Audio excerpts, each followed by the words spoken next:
In a previous video, I asked AI how to use a warping board, and the answers were just plain wrong. So here's how to do it. First of all, you need to plan your design. You can learn how to do that in the video Design a Warp with Me, Designing for the Cricut Quartet in Weave It. Next, you'll need to make sure you have enough yarn. I have a video on that as well called Design a Warp with Me, how to calculate yarn requirements for weaving. Third, you need to make a guide string. First, you'll measure a string that's the length of your warp, and then you'll tie it to the warping board in the path that you want the warp to go. So here's an example of a guide string. This stays on the loom the entire time that you're warping and is helpful especially if you're tying on multiple warps of the same length. Now it's time to start warping, and you'll follow the path that you set with the guide string. Here's an example of me following that guide string as I'm warping.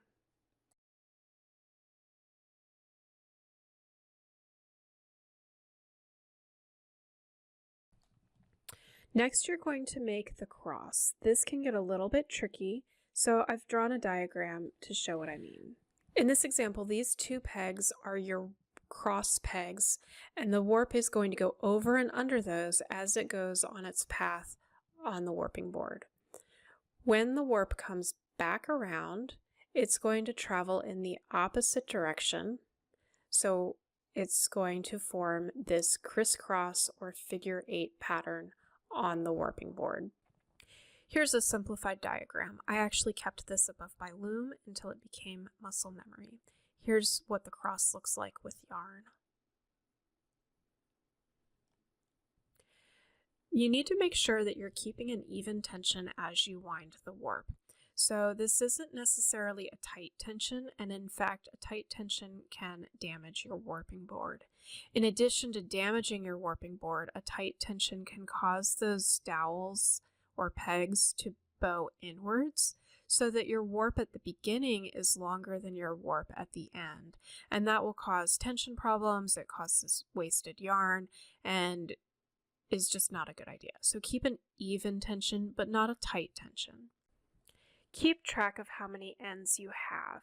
This is important because you need to have enough for your pattern. A lot of people like to count at the cross. You count the ones going over, under, over, under. I find this really tedious because I can't keep those numbers in my head past about 25. But this is what it would look like. You would just go over, under, over, under. Instead of counting at the cross, I like to count down here at this bottom peg where the yarn wraps around to begin its return trip along the path of the warp. What happens is that each end is actually 2 ends because it's the beginning and the return path. So that is easily doubled, and I group them in groups of 5. So each group of 5 is actually 10, and that makes counting easy. So we can see here that I've got 1, 2, 3, 4, 5, 6, 7, 8 groups of 10 for 80 ends. Now you're going to tie off the cross and choke ties. I like to tie a tie at the beginning of the warp, at the end of the warp, and then I'll tie one tie at each section of the cross to keep it perfectly separated, and then one choke tie somewhere along the length of the warp. So here's what it looks like in action. The main thing to remember is to never tie a knot where a bow will do. So you want to tie these nice and tight so that they won't come undone or slip around. The tighter they are, the more in control your warp will be. But if you tie a knot, then you're going to have some trouble getting it undone.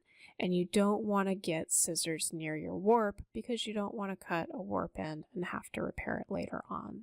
So never tie a knot where a bow will do. Your next step is to take the warp off the warping board.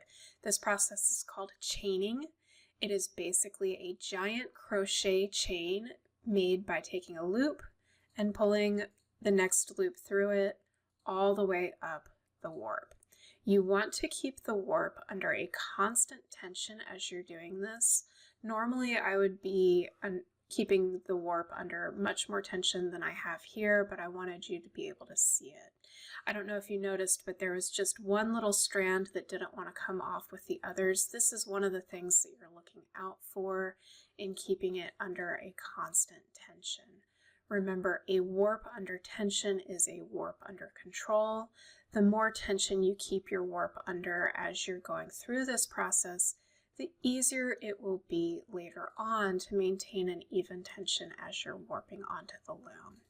Once I get to the very end, I have this live loop, and there are lots of ways to deal with this, but the way that I use is to take a contrasting color of yarn, and I tie those two loops together into a bow with that contrasting yarn. So that way I know where to pull later on. If you've ever pulled from the wrong end of a crochet chain, you probably know what I'm talking about. So this just makes it really easy to know where my end is, where I want to start from. So that again goes into a bow with a contrasting color of yarn. That contrasting color is so that I don't accidentally untie one of my cross ties and lose my cross. So that's super helpful.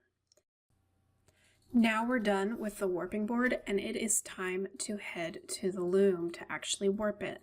This will be a different video. Be sure to like, comment, and subscribe if this was helpful to you. It really does help us out. Thanks for watching.